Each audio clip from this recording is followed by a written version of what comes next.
طبعا تساقط الشعر احنا قلنا قد يكون وراثي، ولكن إذا كان أحيانا يتساقط الشعر بعد الولادة. إذا المرأة واحدة كانت حامل ثم أنجبت، الشعر ممكن يتساقط، فهذه لا تخاف لأنه بيرجع. أو أن المرأة أصيبت بحمى، بنوع من الحمى، بعد الشفاء من الحمى يتساقط الشعر، فبرضها لا تخاف.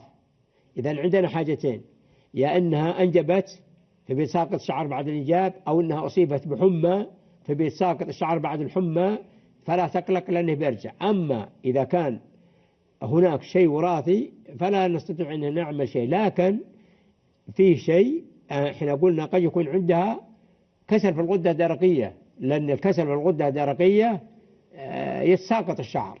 إذا عليها أنها تحلل كسر الغدة الدرقية لتتأكد أن ما هي موجودة لديها.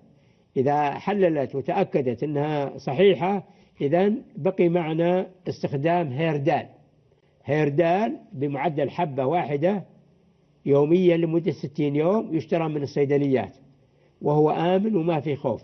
بالإضافة إلى أنها تدهن الشعر بزيت جوز الهند بمعدل مرة كل يومين، وبإذن الله أنها ما تشوف إلا العافية. أما بالنسبة لزيت القرفة فلا نستطيع أن نحضره في المنزل بأي حال من الأحوال، لأنه يحتاج إلى أجهزة تقطير، والأجهزة التقطير لا توجد في المنازل، إنما توجد في المختبرات العلمية مثل مختبرات كل الصيدلة وأي مختبرات أخرى يحضرون زيت القرفة أو أي زيت ثاني، زيت الهير، زيت القرنفل، زيت هذا يحضرونه بواسطة تقطير، فلا يمكن تحضيره في البيت بأي حال من الأحوال. وين توجد طيب يا دكتور؟